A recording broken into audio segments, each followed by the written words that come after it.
Now, the first thing that came to mind when I opened up my bottle of Every Storm a Serenade is I always take a look at the notes in the back of these imaginary author fragrances.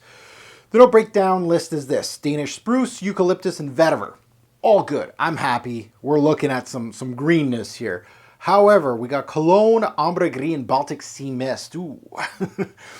Anybody that knows me and my channel, I'm not a huge fan of aquatics, ozonic fragrances. You have to be doing them well for me to. I'll appreciate a good fragrance, but as far as my taste goes, aquatics and ozonic fragrances are really not my deal. The one thing with this fragrance right here was it was a well-blended fragrance with a lot of blue notes with the green notes, and that was a very unique combo. You'll want to stick around and see what I think in this episode of Pop the Cherry coming up next.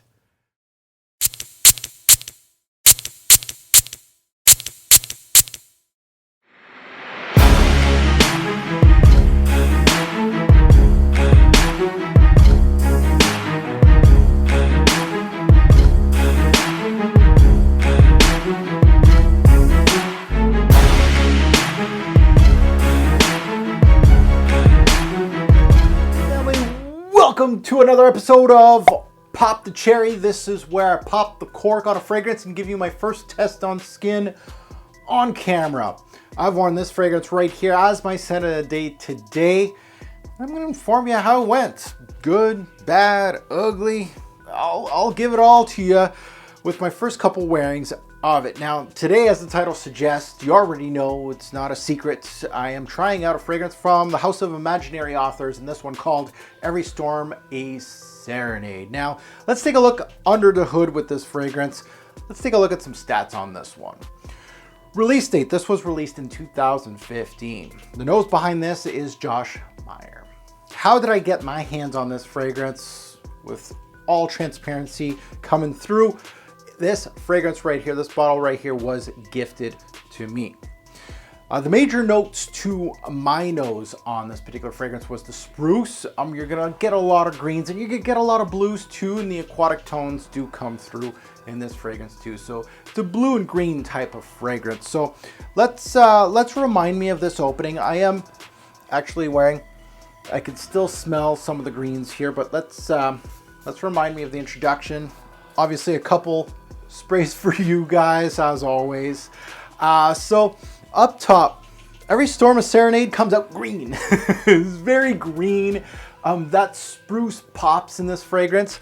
Rooty vetiver comes through, really emphasizing on the greens. There's some mild watery aspects in this particular fragrance. Very much an evergreen type of scent up top, with of course some playful aquatic notes coming through, playing against each other. I really think the greens, as the bottle shows, there's a much more of a green presence than blue presence in the color combination here. I really think this is a lot of greens here. The eucalyptus in this fragrance really pops too. It really shows its uplifting quality more than its menthol-like quality. At least for these type of wearings, I can really see that uplifting feel of eucalyptus. Very well done in this one. This aquatic tinge is very thin in the opening, which is something I appreciate because I'm not a huge aquatic guy. Works very well with the greens in this particular fragrance, the coniferous aspects of this scent. It plays the game of aquatic, aromatic, with some thicker green notes, which is actually fairly unique in our fragrance game. What it reminds me as an imagery would be early morning dew on spruces, is my thought process here. You really smell the greenery, but you have that just lightly sprinkled water up top on the greens. Very nice imagery. I really like this opening because there's a lot of green. I wasn't really expecting that with the ambre gris, the cologne, and the sea mist. I was like, but there's not much of it. Like when it says mist, it very much is a mist of water here. Very well done. Now more into the dry down. Let me remind myself of it. The dry down goes it's much less green here. This is where the blues come into play. It was rather unique to see the woods kind of move over and give like that cologne, that ambre gris, that sea mist feel to the fragrance, give way to that more into the dry down. So you're going to have that aquatic, nautical, misty cologne-like dry down. Not something that I personally like as my taste goes. However, it's well done. For somebody that really likes greens and blues, this is going to be a great one for you. There's a mild salty vibe that I caught on more into the dry down of this fragrance. So again, it brings out that sea mist type of imagery. It has a salty vibe. The woody notes, mostly the vetiver takes a back seat, but stays throughout. So it's still there. A very interesting green nuances instead of going herbal with aquatic tones, with a lot of designer fragrances do. They go herbal with their aquatics. This one, Josh went with more like a sprucey, more of a bulky greenness and vetiver that works so well. I was actually pretty impressed with this fragrance. And I can't wait to actually start wearing this more and more for the full-fledged review, of course. Now let's get into the Revolver Seasons. This fragrance right here, I think is geared more towards the spring. It has some bulkiness to it, but it's still thin as a fragrance. I think it's more of a tweener, spring, fall. It worked really well on overcast days already, so I feel like this is one of those fragrances that will be a tweener, and I think it's going to work really well in early fall when it rains and the leaves in Canada here, they fall down from the trees. I think this is going to be great during that time, and of course early spring, which already we're in summer now, but I could see it working very well. Day or nighttime fragrance, this is more of a daytime scent. Versatility, I feel like it's fairly high.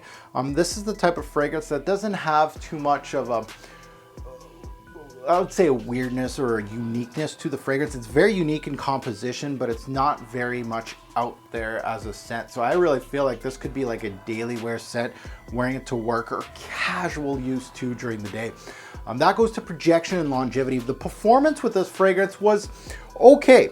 4 to 6 hours as far as the longevity goes, not too shabby. The push was fairly average to low. So that's one thing I'm going to keep my nose on, is the performance on this one is a little lower than what I wanted in a particular fragrance like this. I'm looking for 6 to 7 hours with a little more push with it, but that's okay. 4 to 6 is still good, but I'm looking for more. So we'll see what we get out of it once I start testing it more and more. So my overall thoughts on Every Storm, a Serenade. Overall, the scent plays between greens and blues. Really well done. Very unique take. And I'm on the fence if I really like this one, or just kind of appreciate how unique it is and how well done it is. The one thing I did notice early in testing with this one is it works so well in overcast days. I can't emphasize that enough, especially in the spring. I really think that this is going to be a winner around that time. So there's my thoughts for Every Storm, a Serenade from Imaginary Authors. Now this one goes into the vault. Guess why? Because it's going in for reviewing purposes. So I'm going to start wearing this during these hot summer months that we're having right now. Most likely in the fall too, to try to see how it goes in the cooler months too. I think this, and of course these Canadian winters, where I think maybe the spruce is going to do really well. So I can't wait to see how this one is going to do. I would love to hear your take on this particular fragrance in the comments below. If you have an idea, you had a sample of this, you have a bottle, or if you smelt this fragrance, I'd love to hear your take on this particular one. If you enjoyed this content, please hit that like button. If you haven't subscribed yet, what are you waiting for? Subscribe, and while you're subscribing, hit that bell. It's waiting to be rung. Are you part of my notification gang yet? I'm also on Twitter, Instagram, and Facebook. You can look me up under Robzoit, my YouTube channel name. You'll find this mug. I also have a Facebook group on fragrances where it's called Fragrance Guru Nation, and we are up to 16,000 members now. Other scent heads that discuss fragrances, our reviewing community, people buy, sell, swap, things like that. So join us today. And talking about my social media, I will leave you with a few takes from social media. I asked everybody on my social media what they thought on this particular fragrance. So you're gonna get some thoughts of other people on this scent in the back end of this video. So I appreciate everybody that did comment on there. I do my best to put as many of those comments on my videos. And as always, a great or poor fragrance will make a lasting impression. You have to choose your scent wisely. Thanks for watching, YouTube. Have a good day.